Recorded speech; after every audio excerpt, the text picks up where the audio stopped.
জুলাই বিপ্লবে বাবা, ভাই, স্বামী ও সন্তানকে হারিয়ে এভাবেই কান্নায় ভেঙে পড়েন স্বজনরা। অপরাধীদের বিচার, বৈষম্যহীন দেশ গঠন ছাড়া যেন কিছুই চাওয়ার নেই তাদের। শনিবার রংপুর শিল্পকলা একাডেমি অডিটোরিয়ামে জুলাই স্মৃতি ফাউন্ডেশন আয়োজিত বৈষম্য বিরোধী ছাত্র আন্দোলনে নিহতদের পরিবারের সদস্যদের মাঝে আর্থিক সহায়তা প্রদান অনুষ্ঠান জুড়েই ছিল শোকের ছায়া।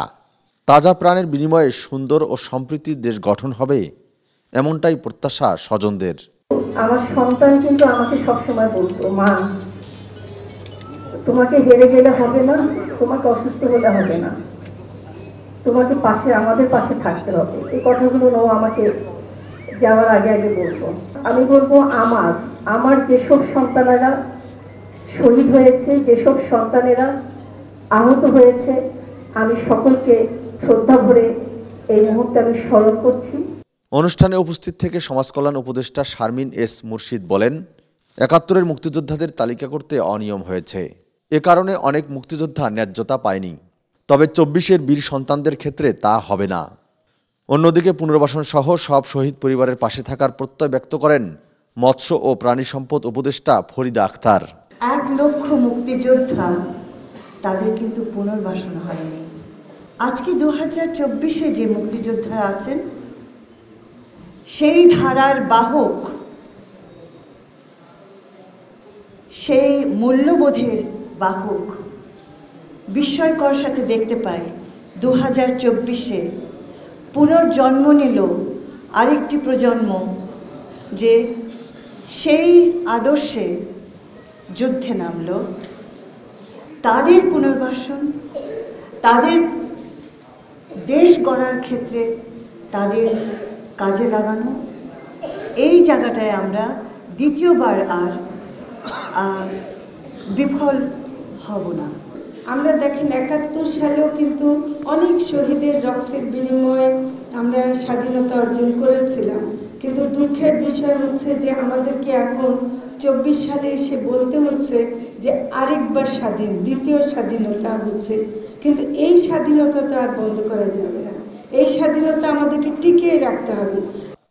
অনুষ্ঠানে সাজিদ আলম বলেন, জীবন দিয়ে হলেও ২৪-এর মুক্তিযোদ্ধাদের আস্থার মূল্য দিবেন তারা।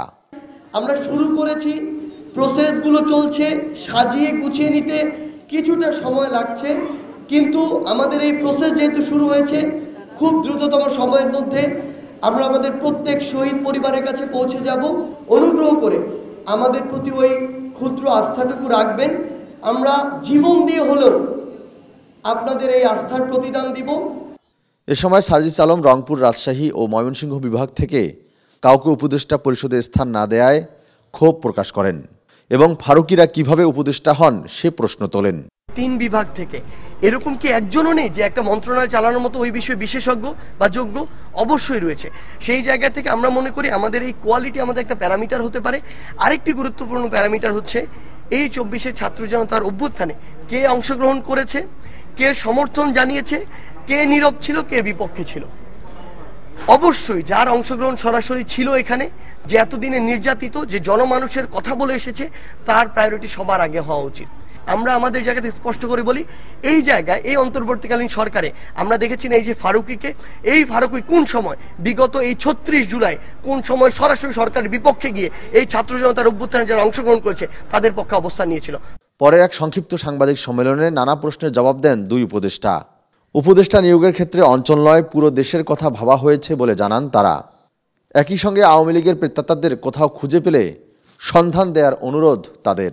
আমরা কাউকে বঞ্চিত করতে চাচ্ছি না, কিন্তু যারা সেবা পাচ্ছে, সেবা পাওয়ার যোগ্য নয়, তাদের সেবা পাওয়া বন্ধ হয়ে যাবে, এবং যারা সেবা পাওয়া দরকার অথচ পাচ্ছে না, তাদেরকে আমরা লিস্টে সংযুক্ত করব। অনুরোধ করছি, আপনারা অঞ্চল নিয়ে দেখা বন্ধ করুন। এই প্রেতাত্মা যে আছে সেটা তো আমাদের বাচ্চাদের আন্দোলনের ভেতরেও আছে, তারা তো উস্কাচ্ছে এবং অঘটন ঘটাচ্ছে। আমার একটা কথা এখানে আছে, আপনারা যারা এই প্রেতাত্মাগুলোকে দেখছেন, আপনারা কেন ধরিয়ে দিচ্ছেন না? আপনারা কেন প্রমাণ স্বরূপ সহ আমাদের কাছে নিয়ে আসছেন না? আমরা তো সঙ্গে সঙ্গে অ্যাকশন নেব। পুনর্বাসনের জন্য যেভাবে তাদেরকে প্রশিক্ষণ দিতে হয় বা সহযোগিতা করতে হয়, সেটা আমরা করব। রংপুর বিভাগের ৪৪ জন শহীদ পরিবারের মাঝে নগদ 5 লাখ টাকা করে অর্থ সহায়তার চেক তুলে দেয় জুলাই স্মৃতি ফাউন্ডেশন। ফখরুল শাহিন, চ্যানেল 24, রংপুর।